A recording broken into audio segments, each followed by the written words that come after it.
Man, my lips have been getting really chapped lately. That's pretty good. Nope. So, I hear you're a stock market investor, eh? I too like to live life. Dangerously. So today, let's talk about the stock market, because at the beginning of this month, I made a video talking about what effect elections have on the overall stock market returns.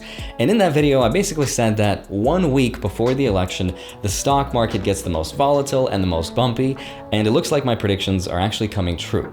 So I wanted to share some new data with you in this video and to remind you exactly what to do and how to prepare for what's about to happen next. And if you've missed those videos, and if you don't watch my videos, and if you haven't subscribed, then yakshimash, smash the like buttons, subscribe, and vote for your favorite premier, David Copperfield's. Okay, I'll get off Borat now, and let's just get started with the video.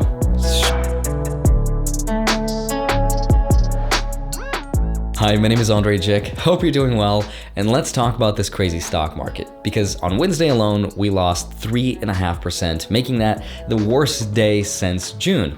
But what makes this one different is that we had all three indexes fall at the same time. That's the NASDAQ, the Dow Jones, and the S&P 500. And what we ultimately learned this week is that no investment is 100% safe, and they can all lose their principal value, even the most defensive ones. Like for example, gold and silver, which are considered extremely safe, didn't do that well this week. In fact, we had digital currencies. If you're a young whippersnapper like me and you like those, we saw some correlation between that and the stock market. And even tech stocks, which we've learned do extremely well, didn't do that well. That's Facebook, Google, Apple, Amazon, Tesla. The only one that didn't lose that much value was Netflix, because Netflix and chill is never going out of style. Am I right? So all of this is happening for two main reasons, and before anybody panics, let me break it down, because 42% of the people that were polled this month were comfortable going out to eat, and only 36% were comfortable going to the mall, which makes sense because prices haven't made sense since Amazon came along.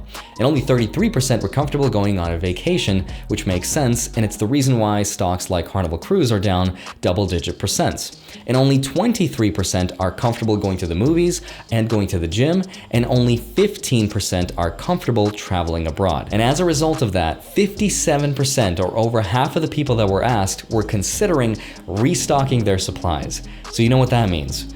Investing in toilet paper is back in style. But on a serious note, this has led countries like Germany and France and other European countries to impose new restrictions, which further creates civil unrest and uncertainty. But the thing that's on everybody's mind right now is reason number 2. We are now 5 days away from the election, and just like I said in my previous video, this is the time when the stock market is at the most jittery point. But before I say anything more, disclaimer time, I'm not a wizard, even though I look like Harry Potter from time to time. I don't have the definitive answer, but I still want to share with you exactly what I think based on some research and data points that we have from the past. And the first is that elections play less of an important role than people think, because looking at the data dating as far back as 1977, the economic growth rate has been around 2.7% for the Republicans and 2.9% for the Democrats. But it's basically about the same regardless of who's in office, with the stock market peaking in volatility 1 week before the election, which is exactly where we're at right now.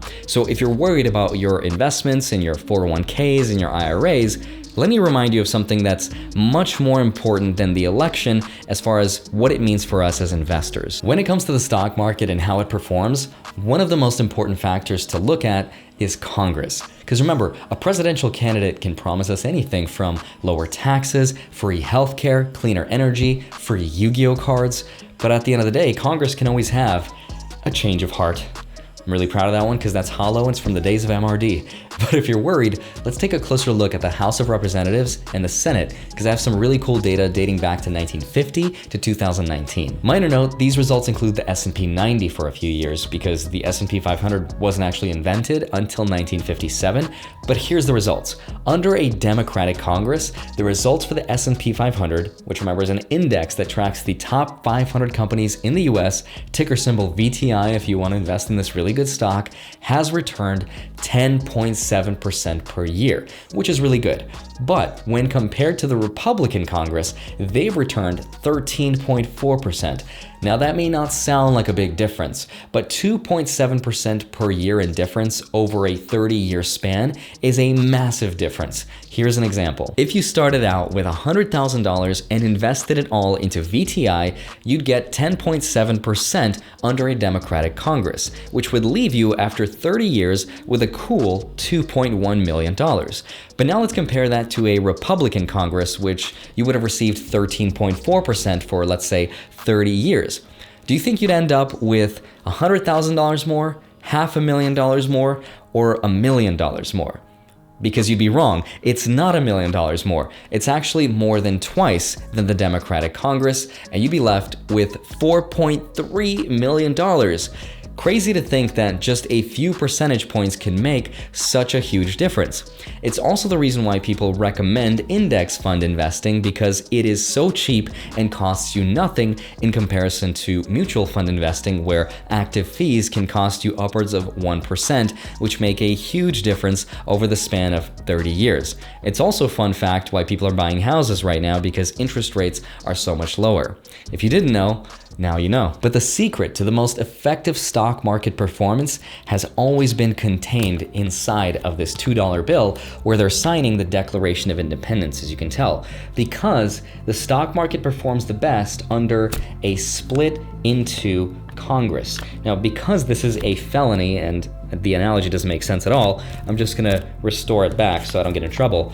But back to what I was saying, it's true, because under a split Congress, it has returned 17.2%, which makes total sense, because no one ever agrees on anything, nothing ever gets done, which is exactly where we're at right now. That means nothing has changed and no new laws are created to prevent current economic growth.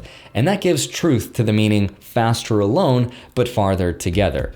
Now, unfortunately, we're not going to get 17.2% growth rate every single year, because the stock market has historically returned between 7 to 8% when adjusted for inflation. But if we factored in the president into this, then we've had a better time with a Democratic president and a Republican Congress versus vice versa. That's because, with the exception of Jimmy Carter, 10 out of the 11 last recessions that we've had were all started while we had a Republican president.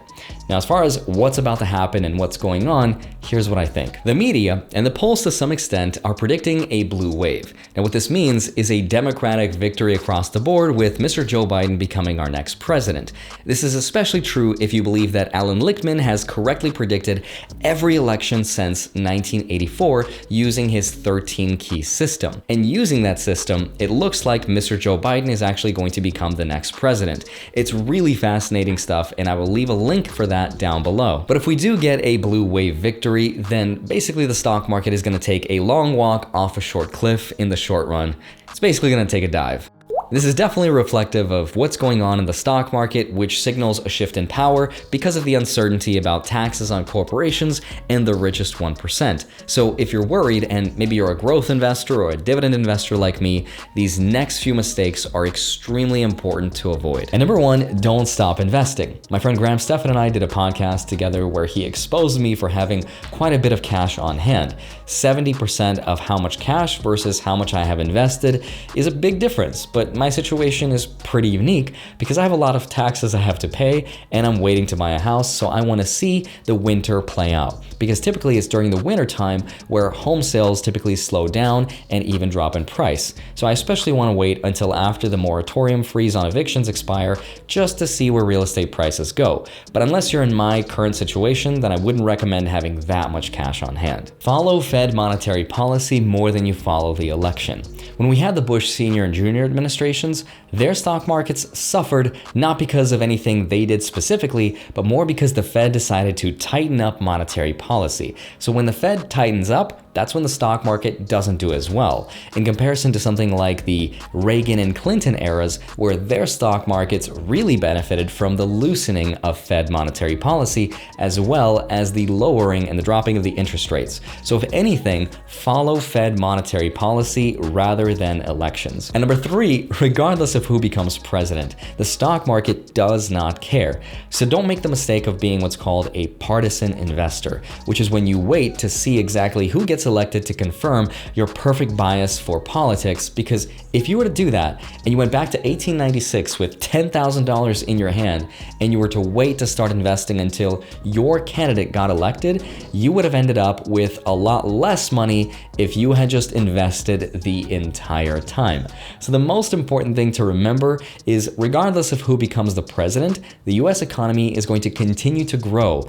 And even the 2008 recession, which was really bad, looks like a tiny blip on a longer time horizon. And if you want to get started with investing, you can deposit $100 into Webull, where you'll get 2 free stocks valued up to $1,600 each. You can get a 3rd free stock from Robinhood. Follow me on Instagram. I post from time to time. Join my free Discord group. And if you want to get in touch with me personally, you can send me stuff to my PO box down below. Love you. Thank you so much for watching this video. I'll see you back here on Monday and Friday. And if I sounded a little off today, it's because I lost one of my grandparents today and it was very difficult, which is another reason why I love to talk about money and investing, because especially if you're young and you're watching this video, which, let's face it, you're not, because these videos are boring, then I want you to use this time to build up your career, your finances, to save and invest the difference, so that ultimately someday you can spend your time with the people that you love, because no amount of money or success, whether it's on YouTube or anywhere else, is ever going to make up for the things that you may have now that other people no longer have. So anyway, love you. Thank you so much. I'll see you very soon. Bye-bye.